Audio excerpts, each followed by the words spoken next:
In a conversation about fake news, it is important that we chronicle some of the pivotal moments in the history of news. The historical development of news and journalism is often seen as synonymous with print because the printing press made possible the mass distribution of newspapers.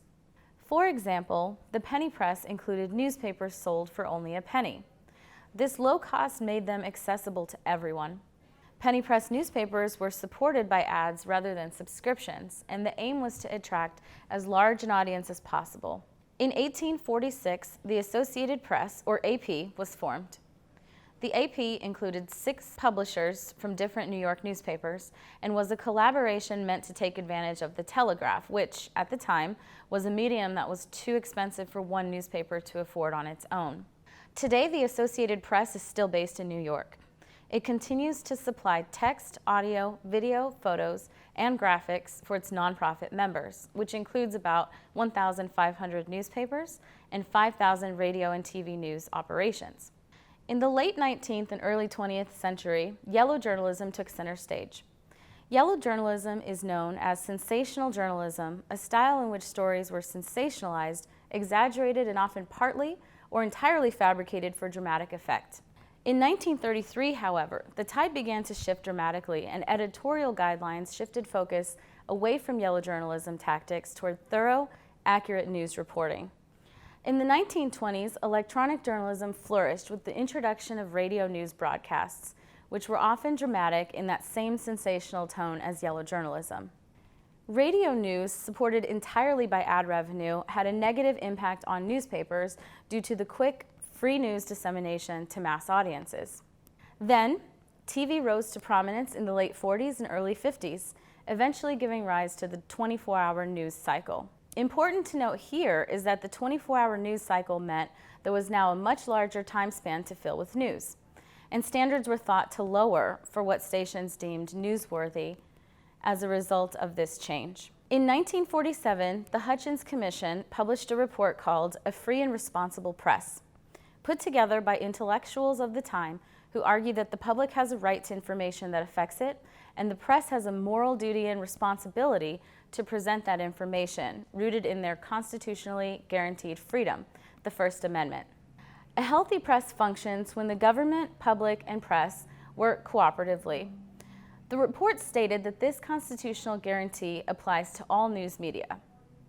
Professional journalism distinguishes itself with a strong culture of what used to be called objectivity, but is now referred to as fairness and balance. This includes the professional and ethical obligation to cover an issue so that all sides are presented accurately and justly. Some argue that objectivity is rarely possible, given that human beings are reporting the news. For example, in the early years of TV, news anchors were much more stoic and straight-faced, with vocal emphasis so that news came across as objective reporting of the facts. More and more in recent years, and arguably since the 1970s, we see news anchors with more vocal inflection, more interpersonal back-and-forth interaction with other anchors, and more descriptive language and powerful word choices to describe news. Really, this nonverbal and verbal communication is inevitable with human beings reporting the news as we move further and further away from the days of talking heads. It is important to note, however, that fairness and balance are still possible objectives, despite claims that news media are all biased. Slanting news coverage unfairly is different than having journalists who use nonverbal and verbal communication in ways that enhance news coverage for viewers. An important point to note is that news techniques haven't changed much over time, but the technological landscape is what has changed and presented new challenges to news and journalism.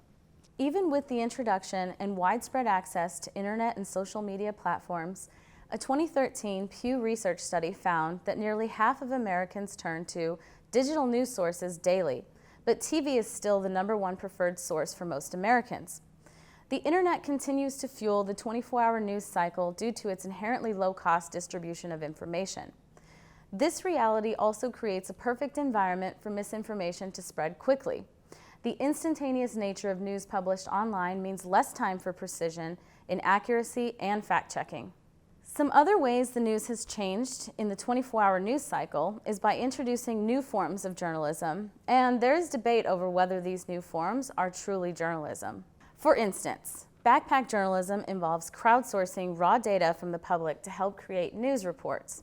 CNN's iReports are a good example of citizens' contributions to journalism. CNN accepts video, photos, and audio from computers or cell phones submitted by the lay public, and then news teams at CNN decide whether and how to integrate iReport information into news reports.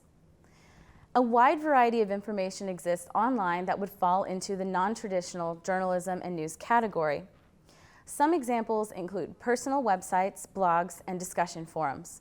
The key distinguishing factor here is that this information is not produced by traditionally trained journalists, but is driven and produced by the public. Some questions arise here. Who may be considered a journalist? And what do we consider credible news? The digital age has certainly flattened access to news production and mass dissemination. Now that we have a handle on some of the important points in the history of news, let's talk to a journalist about this.